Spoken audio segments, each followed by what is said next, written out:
வலைக்கம் வரஹ்மத்துல்லாஹி வரகாத்துகு. குவைத் தமிழ் மக்கள் சேவை மையத்திலிருந்து நான் உங்கள் அன்பு தோழன் அப்துல் ரஷீத். இன்றைய முக்கிய செய்திகள், முக்கிய தகவலை பார்க்க இருக்கின்றோம். இந்த வருகின்ற வீடியோ நல்லா கவனிங்க இன்ஷா அல்லாஹ். சுவிக் இண்டிவிஜுவல் ஏரியாவில் இன்றைக்கி பலவிதமான தப்தீஸுகள், அதாவது பாதுகாப்பு வேட்டைகள் நடந்தது. இதில் முக்கியமாக பார்த்தீங்க அப்படின்னு சொன்னால், அதிகமாக சத்தம் வரக்கூடிய சைலன்சர்கள் பொருத்தக்கூடிய கேரட்சிகளை என்ன செஞ்சுருக்காங்க அப்படின்னு சொன்னால் கண்காணித்திருக்கிறார்கள்.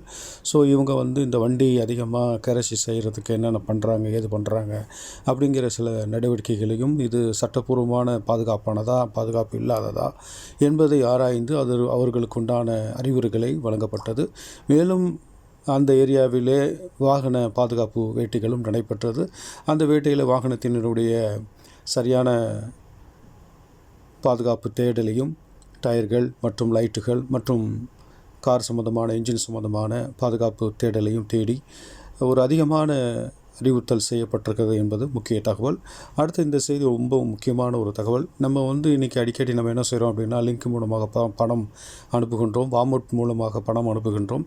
இந்த நடவடிக்கையை உள்துறை அமைச்சகம் என்ன சொல்லுது அப்படின்னு சொன்னால், அதிகமான கண்காணிப்பை நாங்கள் செய்ய போகிறோம் என்ற ஒரு விஷயத்தை மினிஸ்டர் ஆஃப் இன்டீரியர் நமக்கு தந்திருக்கிறது. காரணம் என்ன? நம்ம வாங்கக்கூடிய சம்பளம் ஃபார் எக்ஸாம்பிள் 500 ரூபா இருக்குதுன்னு சொன்னால், அதுக்கு மேலே நம்ம பரிவர்த்தனைகள் செய்யும் போதோ இல்லை நமக்கு பணம் வந்தாலோ அது சட்டவிரோதமான குற்றமாக கருதப்படுகிறது. இந்த குற்றத்தை அவர்கள் எப்படி பார்க்குறாங்க அப்படின்னா, அதாவது தீவிரவாதத்துக்கு எதுவும் பணம் அனுப்புகிறோமா, வைக்கிறோமா, இப்படிங்கிற மாதிரியான பல விதமான சந்தேகத்தின் அடிப்படையில் இந்த பரிமாற்றங்களை சரி செய்ய நாங்கள் ஆரம்பித்திருக்கிறோம் அப்படிங்கிற விஷயத்தையும், மேலும் ஏதாவது சந்தேகம் ஏற்பட்டால் நீங்கள் கட்டாயமாக பேங்கில் அதுக்குண்டான சந்தேகத்தை நிவர்த்தி செய்ய வேண்டும் என்ற விஷயத்தையும் வலியுறுத்தப்பட்டிருக்கிறது. ஆகவே உங்களுடைய அனாவசியமான யாருடைய பணத்தையும் வாங்கவோ, வைக்கவோ, டிரான்ஸ்லேஷன் பண்ணவோ, வாமவுட் பண்ணவோ நீங்கள் வைத்துக்கொள்ளாமல் உங்களுக்கு சம்பந்தமான விஷயங்களை மட்டும் பரிமாறிக்கொள்ளுமாறு அன்போடு கேட்டுக்கொள்கிறோம். இந்த செய்தி உங்களுக்கு பிடித்தமானதாக இருக்கும் என்று நாங்கள் அனுப்புகின்றோம்.